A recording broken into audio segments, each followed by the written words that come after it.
A Gemar Chasima Toiva, a good Gebench Lebedik Yor.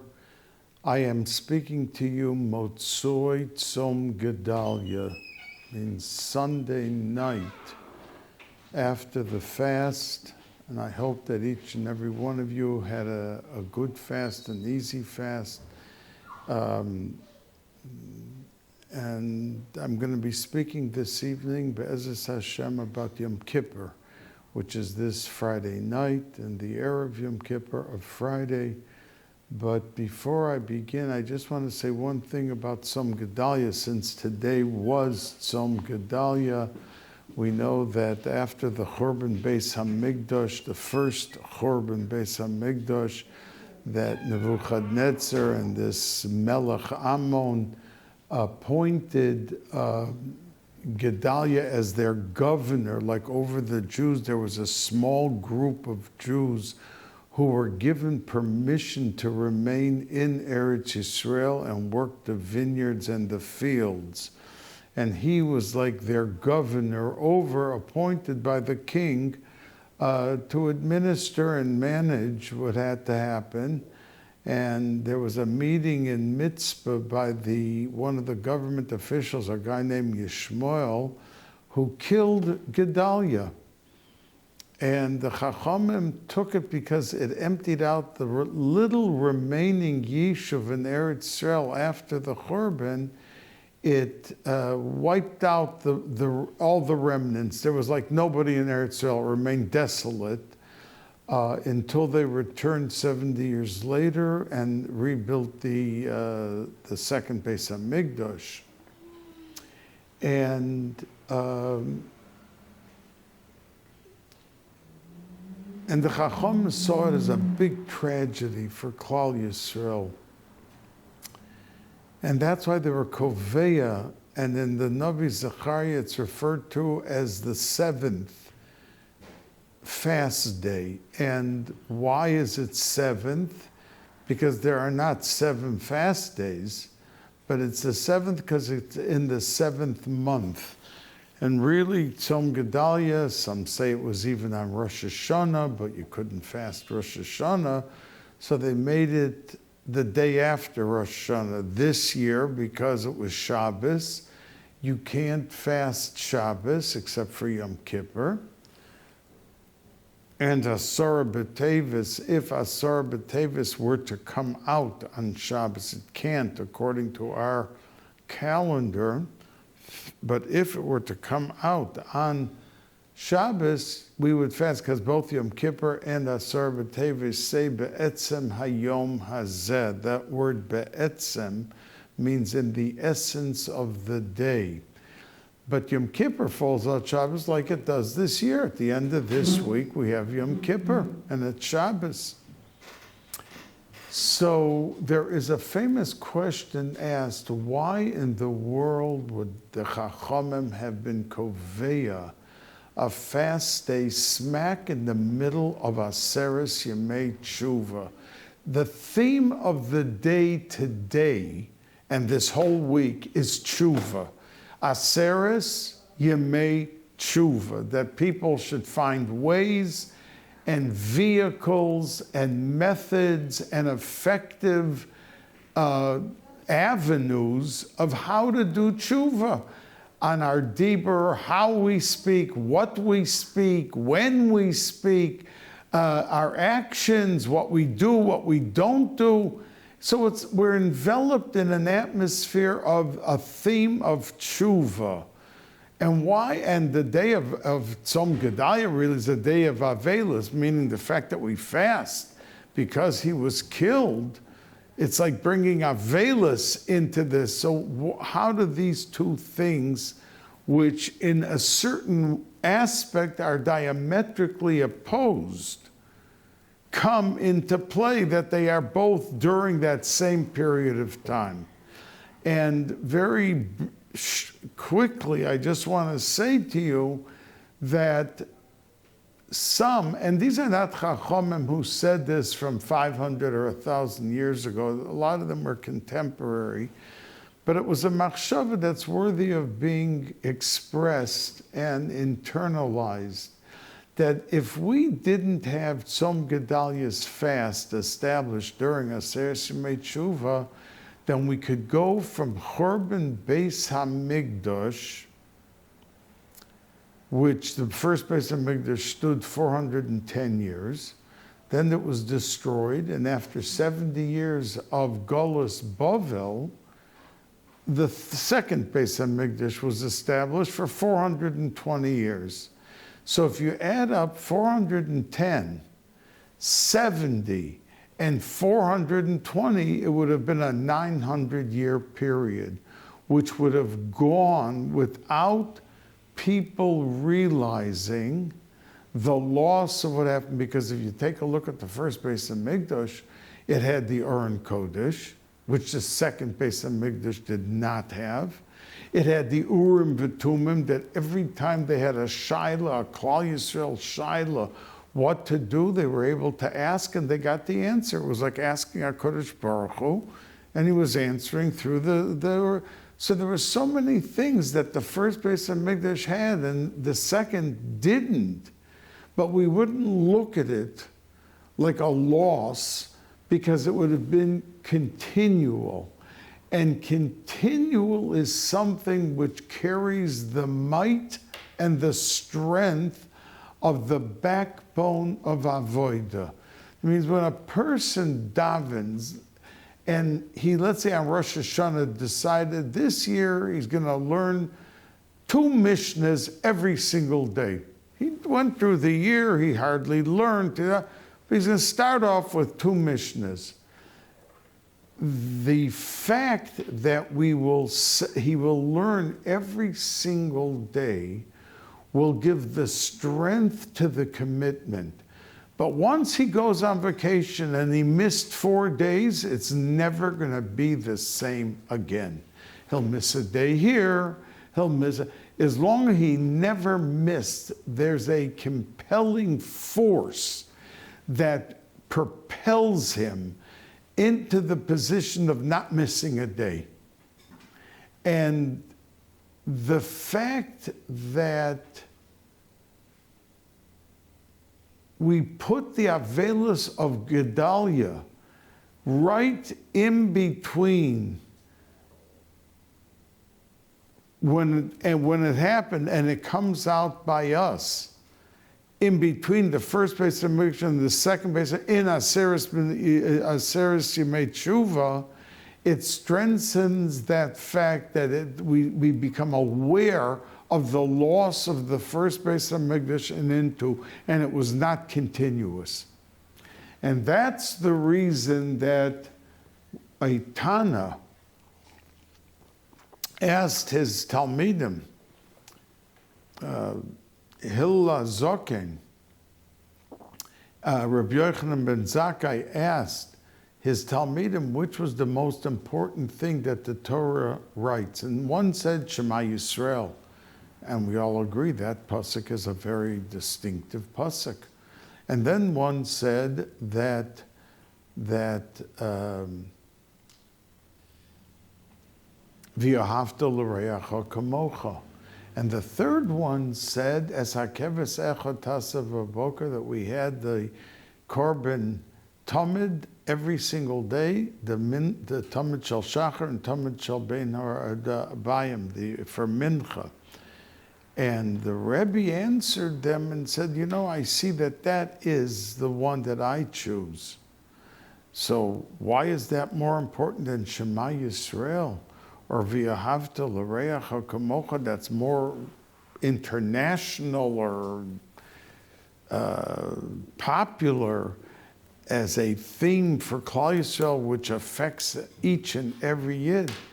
But the idea of being continuous and being constant, and that theme is what brings us to Avodas Hashem.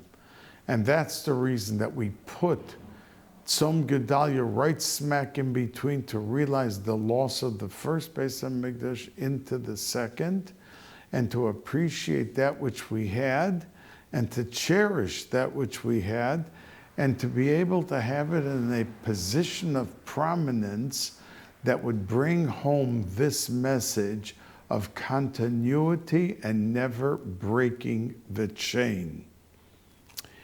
So that's what I wanted to share with you in regard to Gedalia, Tzom Gedalia. Zechuso Yogein Aleinu. Now, we know that Yom Kippur, every Yom Tov has a Masechta. Pesach has Psachim. Sukkah has Sukkahs. Sukkahs has Sukkah. Rosh Hashanah, the Masechta, the Gemara is called Rosh Hashanah. But the Gemara of Yom Kippur is called Yuma. And Yuma means in Aramis, day, like calling the Masechta Yom. But it doesn't say which day. Because Yom Kippur is so high and so above and beyond that we are able on that day to enter into chambers that we are never allowed in. And that's why we have 5 different Shemona Esreis, connected the 5 Chalokim of every Yid's neshama, nefesh, ruach, neshama, chaye, and yechida. And nefesh is myriad, the first thing at night. Then we go into ruach of shachris. And then we go in from musaf to neshama. And then we go into chaye. And then we go into Yechida of Nila. And Nila never, those Sha'arim of Nila are open the whole year ever. Except by Ne'ilah, we open up the Aron Kodesh, and Klal Yisrael says Ne'ilah keneged the Yechida of the Neshama, of the person's highest mode of Ruchnius that could possibly be. And because it's a day which is cloaked in such mystery, in other words, we're more Ruchni, we're wearing white, we don't eat, we don't drink, we don't put on oil and ointment and cologne and nothing. We're more like a malach. We're able to handle, and that's the reason that Rabbi Akiva's yortzeit is on Yom Kippur, because he is the one who was able, Moshe Rabbeinu himself said it. He said to Hashem, when Hashem told him, I want you to give the Torah. So Moshe Rabbeinu says the Medrash, he answered and said, I should give the Torah? Rabbi Akiva, who's going to live 1,600 years after me, is going to be able to understand the Torah at the level of Atzilus. Even I will not understand the Torah at the level, the 4th level in the world of Atzilus. Only of Bria he got to, through Bria. But Rabbi Akiva understood it more than him, and he said to Hashem, Shlach na biyad tishlach, send it through Rabbi Akiva. So Rabbi Akiva on a day like Yom Kippur, that's when his yortzeit is, and he was the one to be able to be mechaber. When we say Avinu Malkeinu, there's 26 stanzas. And those 26 stanzas is connected the gematria of Hashem Havaya Yud Kei Vov Kei, because he was able to perceive and understand what the notes and the keys that have to be unlocked and entered into on Yom Kippur. So he was the mechaber then, and he was the mechaber also of, most say, the Haggadah on Pesach. Because the Haggadah on Leil Pesach also corresponds to the Ne'ilah, to the Yechida, that we're going into the realm which is higher than everything. It's Keneged Keser, like the whole day of Purim is. That's why Purim has more in the world and the realm of Keser than even any other Yom Tov. And that's why all the Yom Tov will be betelim by Yemosah Mashiach, except for Purim. Because Purim is untouchable before Mashiach, after Mashiach.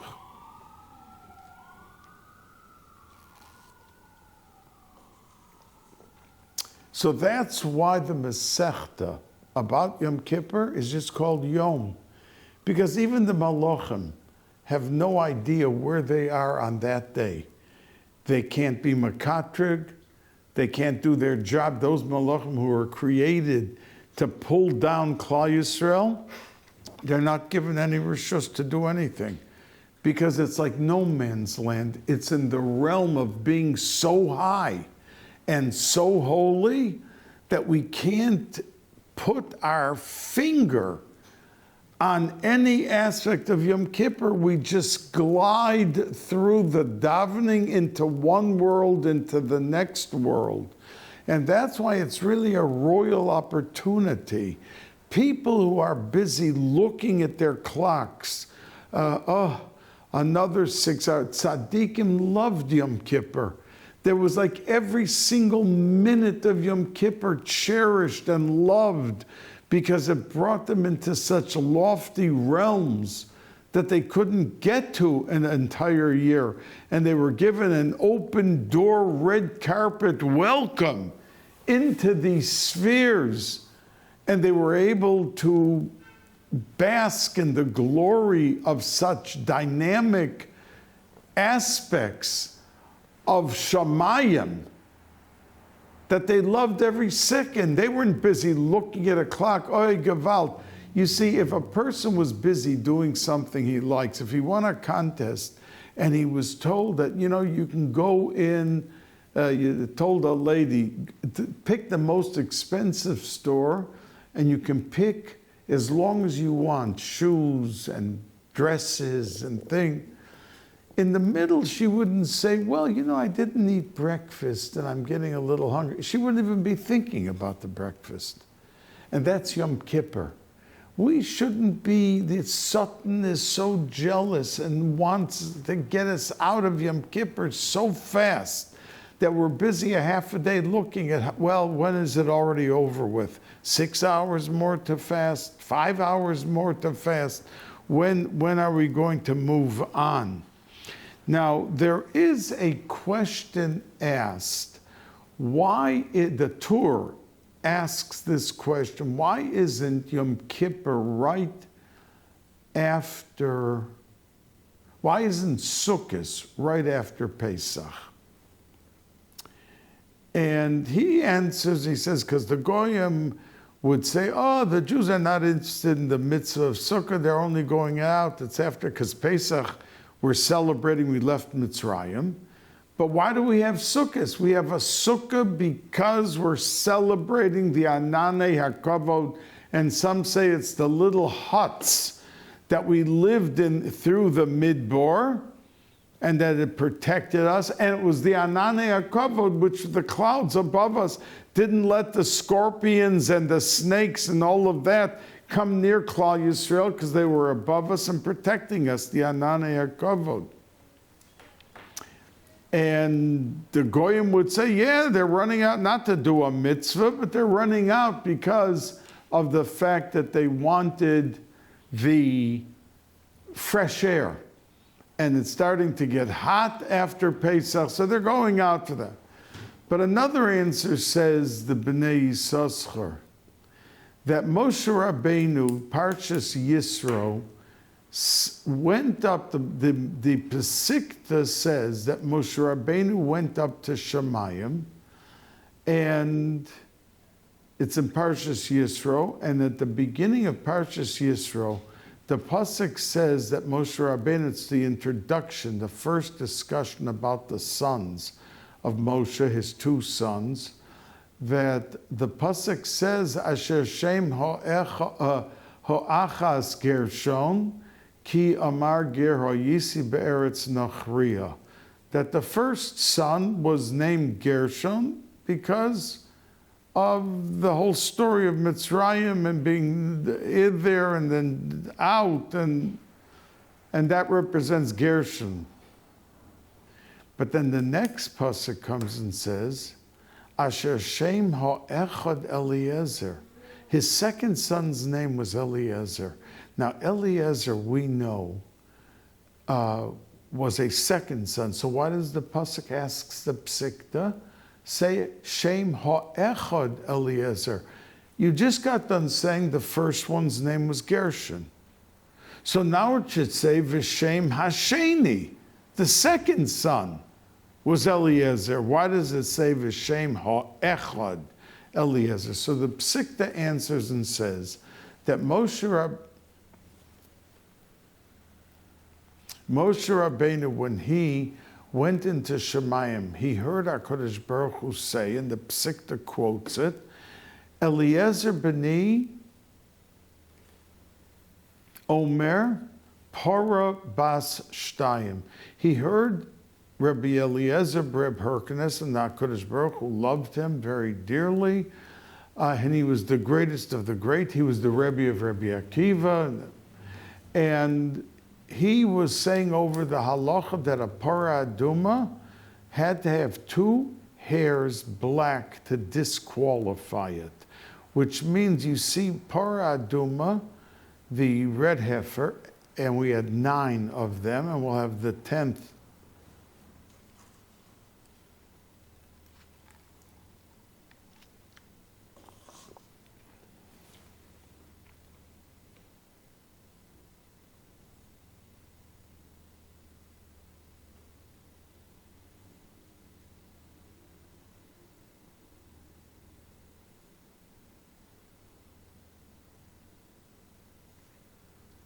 We'll have the 10th when Mashiach will come. And it has to be completely red. So there's a machloikus in the Mishnah. One man Yomer says if you have 2 black hairs in this red heifer, the para aduma, it is disqualified. It must be completely red. And the other man Yomer says 5 black hairs. So Rabbi Eliezer said the para bas shtayim, it has to be 2. And that's enough to disqualify. Now, when Rabbi Moshe Rabbeinu heard this, he said, Yehi ratzon, may it be the divine will, sheyetze zeh meichal lotzai, that this Rabbi Eliezer, who just quoted, Hashem quoted, and said the halacha, that he should come out from me. And I should have a shaykhis to him. And that's Hahu Dichsiv, says the Psikta, V'Shem Ha'echad Eliezer. That Eliezer, Moshe Rabbeinu had, but he had him as in a physical sense, as a son. But in Ruchnius, he had Rabbi Eliezer Breb Hyrcanus, that he could adjust and amend his mimer of para bas shtayim, because we know that para, that there is in heaven 280 forces that work against Klal Yisrael. And we are all of our lives, we're working to break those forces. Tzaddikim break the matzah into 5, not into 4 at the Seder, because the 5 are connected, those Peiresh Dinim, those 280 the evil forces. And that's why we always say V'hinoyam, as I've said to you, and V'hinoyam has 5 times the letters Nu in it. V'hinoyam Hashem Elokeinu, Oleinu, Maseh Yodeinu, Konana Oleinu, Umaseh Yodeinu, Konanehu. 5 times Nu, 5 times Nu. Nu is 56, Nun Vov. 5 times 56 is 280. So that's the reason we say the Pasuk V'hinoyam before we do a mitzvah, so that all the Makatrigim that want to stop us from doing a mitzvah can't effectively put their venom and their evil intention into our doing of the actual mitzvah. So Moshe Rabbeinu wanted, he saw para, that the evil forces, bas shtayim, are all included under the umbrella, that, and it could go either way, is Rosh Hashanah and Yom Kippur. The 2 days that he was referring to was Rosh Hashanah and Yom Kippur. There's a ksiva of Rosh Hashanah, and there's a chasima of Yom Kippur. But he didn't want it to end with Yom Kippur, So he wanted to have a shaykhs to this shtayim, to this Rabbi Eliezer, so he could amend it and add on a third day, which turned out to be Hoshana Rabbah, because Rosh Hashanah is Gevura, and Yom Kippur is Kula Chesed. In other words, we come out after Yom Kippur, we have a gift on a silver platter from our Kodesh Baruch Hu, that we go out cleansed and rinsed and drenched with soap and everything good, that we come smelling well, and we come out fresh, b'li aveira, b'li chet.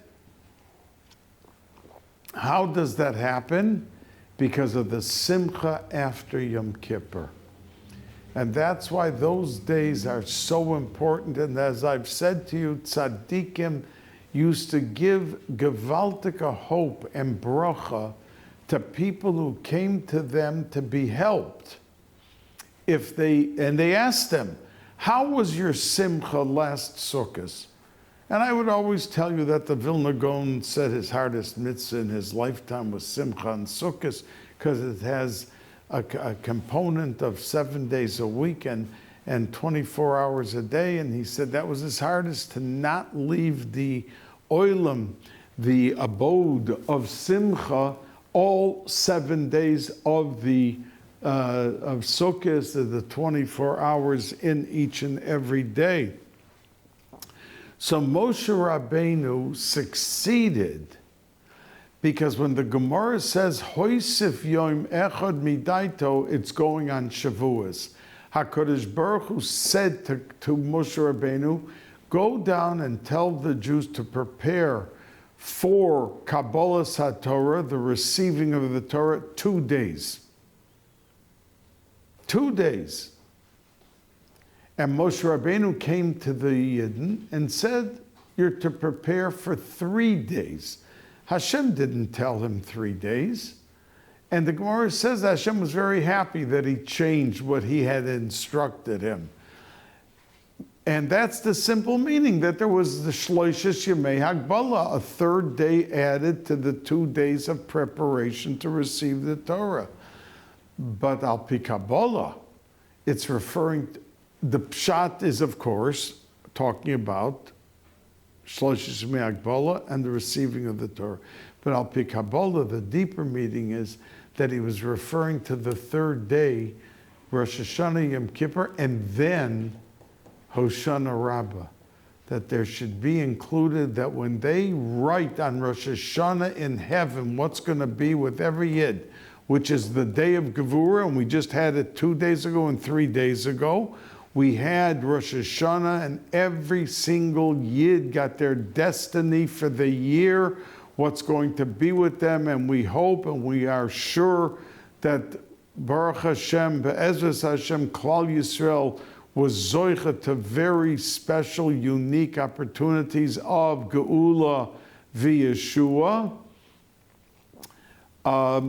They added on, after the Ksiva of Rosh Hashanah and the Chasim of Yom Kippur, that those piskin, those letters that were sealed on Yom Kippur were not sent away until Hoshana Rabbah.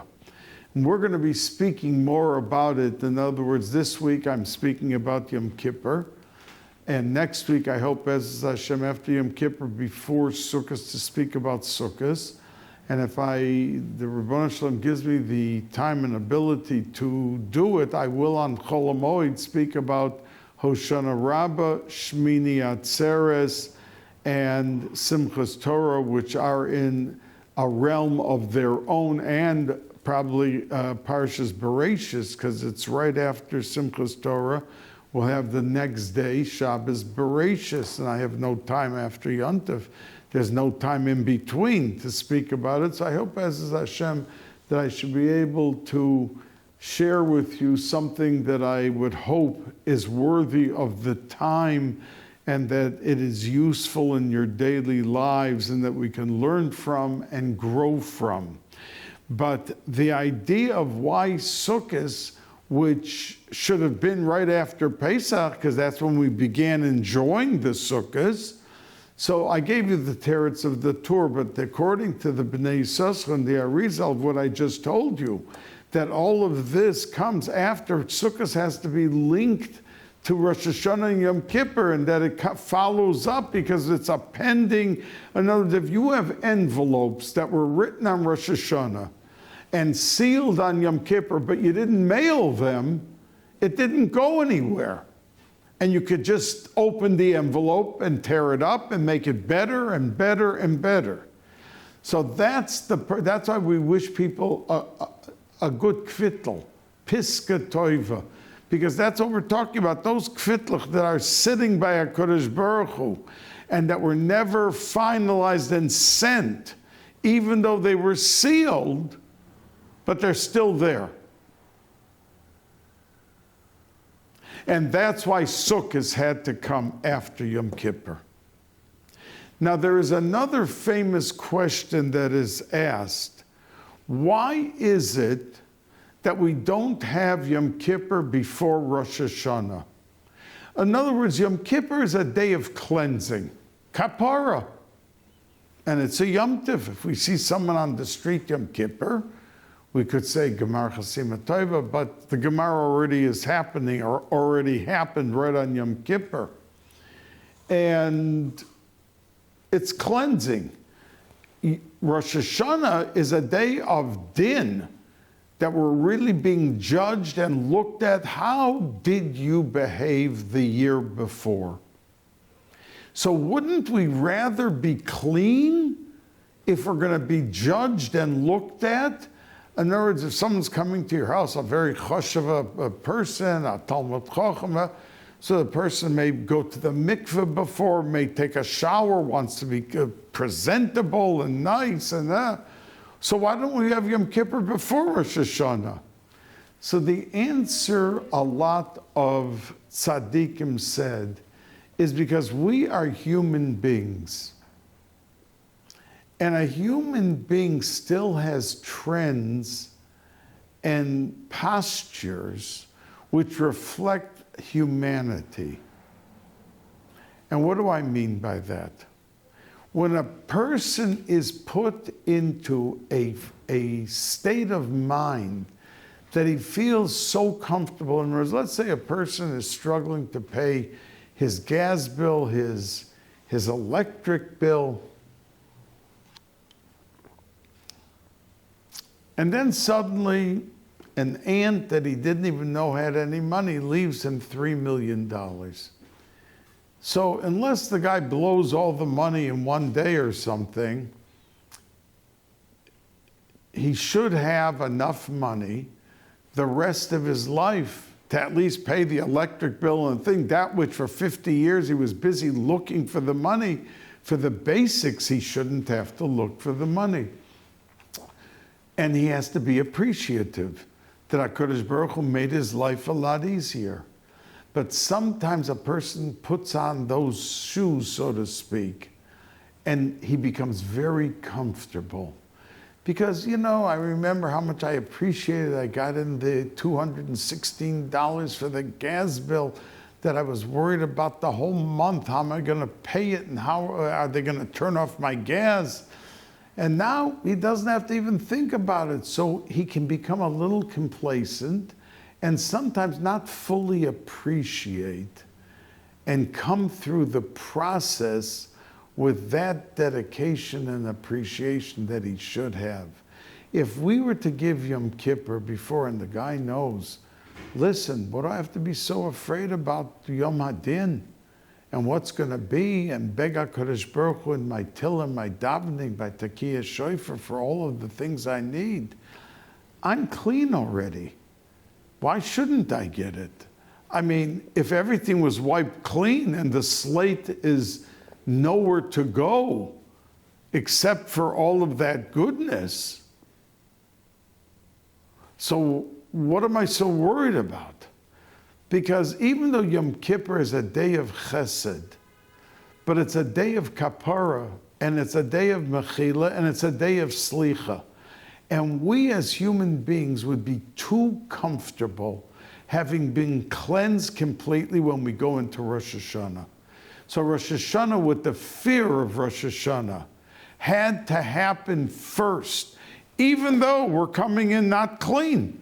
We've got the whole bushel basket of all the Averis and everything that we've done that year as baggage on our shoulders and as a burden that we're carrying with us in our frame of mind.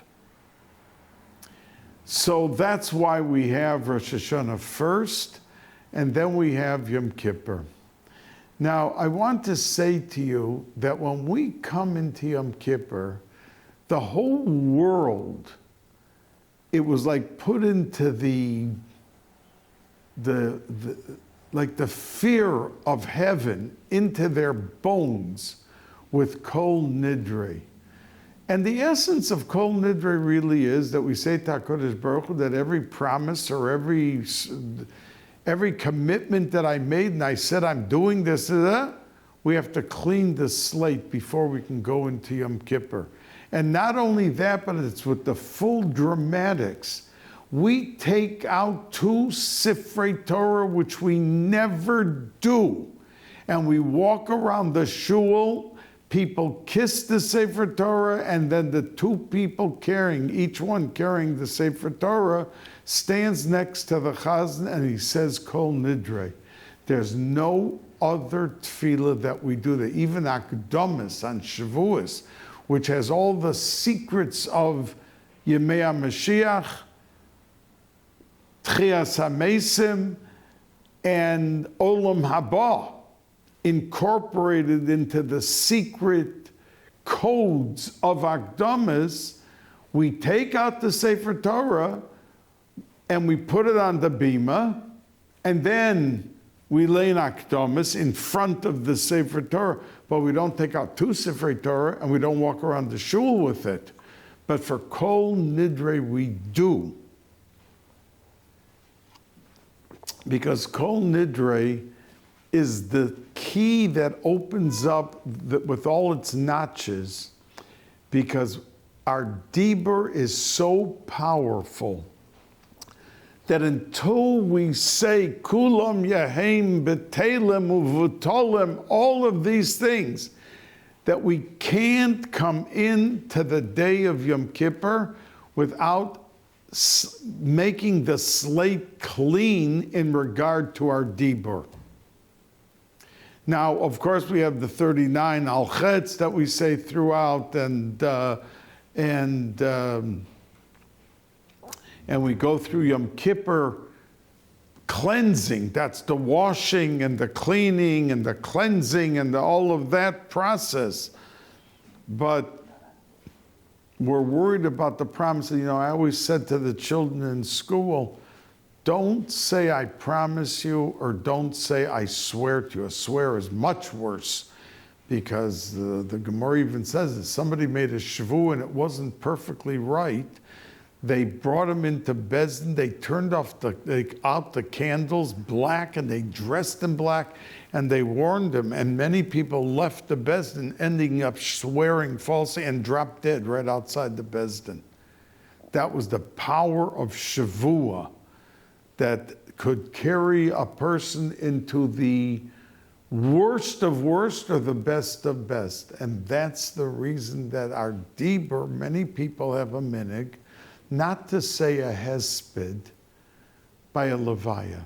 In other words, Chabad, Lubavitch, they say no hesped. And they're not the only ones. There's others that do not say hespedim. Because we know that when the neshama is there at the time of the levaya, it's really the nefesh. The Zohar Kodesh says in Parshas Kisavo that everything when the person dies, the ruach, neshama, and all of that goes back up, but the nefesh remains with the body and buried with the body. That's why when we go to a kever and we talk to the nifter, the Zohar Kodesh says the nifter hears every single word and knows exactly what you're saying. That we're not just going on an emotional trip to visit a loved one that departed from the world. We are really going to speak with them. That's why many people don't want to go to a kever without going to a mikveh before, Because when they already are in Olam HaEmes, even though the nefesh remains by the kever, they can see through the person, through and through, every aveira, every machshava and everything, and the mikveh can take away all those black blotches that are on the person. And that's why they would go to the mikveh before they would go, and certainly to tzaddikim, who are sensitive to all of those black blotches on the person, that they don't want to show up in front of the tzaddik without the mikveh.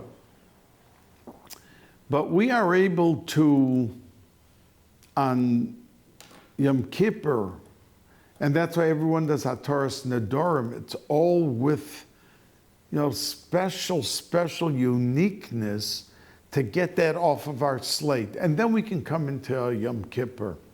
Now, I want to say to you that Motzoi Yom Kippur, Shlomo HaMelech told everyone to go home and to be happy and to eat.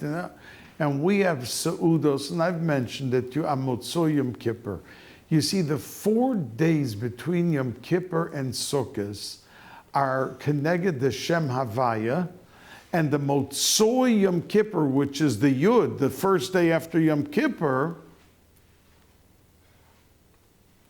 the top of the Yud, the thorn, is in the Olam HaKeser, the 4 worlds of Asiya, Yetzira, and Bria, and Atzilus. That is the 4 days. Those are the 4 days. But the actual thorn on the Yud is the Olam HaKeser, which is bigger.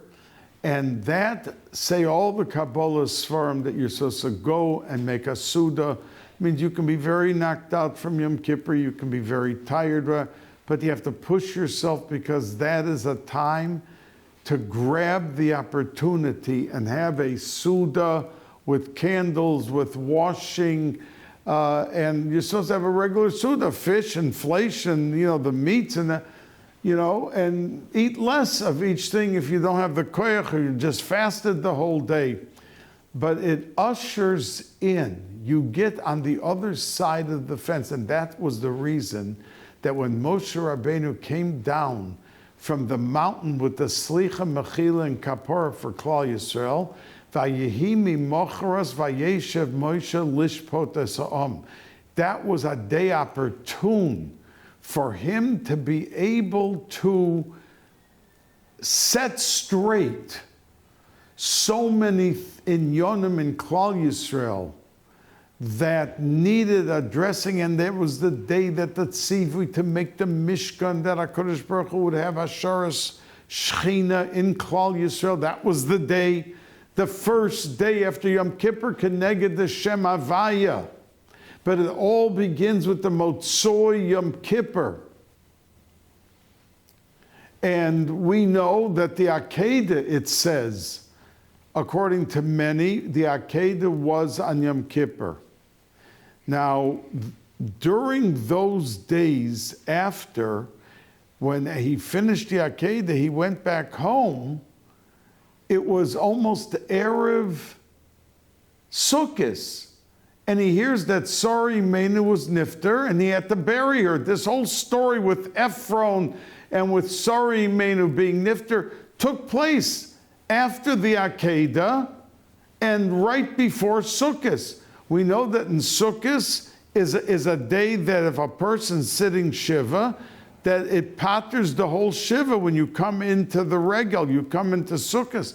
That's why Avram Avinu, it was lispod l'sara v'livkosa, that he only cried a little bit, say the Sfarim, because he only sat Shiva for a couple hours, because he finally got done with Ephron, and he came into it. That's where Rabbeinu Yonah says that test of, he could have said to HaKadosh Baruch Hu, I was ready to give up my son, and this is the thank you, my wife dies, and that's what I come home to? But his test was even bigger than the Akedah, says Rabbeinu Yonah, who was a Rishon, that he never questioned, and the simcha of the days, he was able to be above and beyond, and that's why there was very little crying, because it was Yemei Simcha, and he felt it in his essence. And then he came into Chag HaSukkos. But he himself was able to do everything he did and was a beyond approach in his machshava that he never had a question against HaKadosh Baruch Hu because of these 4 days in between as he was traveling back. And then he got the word that Sari Mena was nifter, and he dealt with Ephron, and he buried her, and he sat the Shiva for the couple hours, and then he went into Sukkot. But the overriding aspect that carried the day more than anything else was the simcha of those days. And that's why we don't say, by Pesach we say, Zaman Cheruseinu. By Shavuos we say, Zaman Matan Toraseinu. By Sukkot, we say, Zaman Simcha Seinu.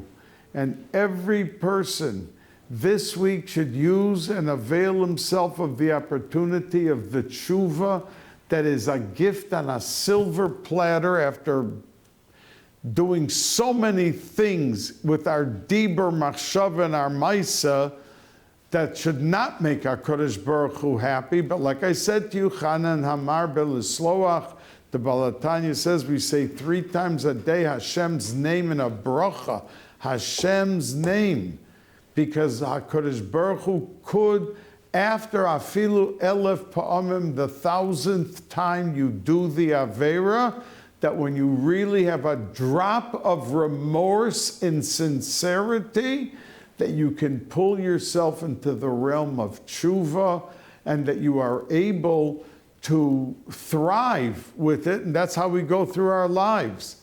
Now, the Gemara says that on Rosh Hashanah we come in with guilty. We take all the Averis and we go to Tashlech, and many go on Yud Gimel Midas, the Mekubalim Tzadikim.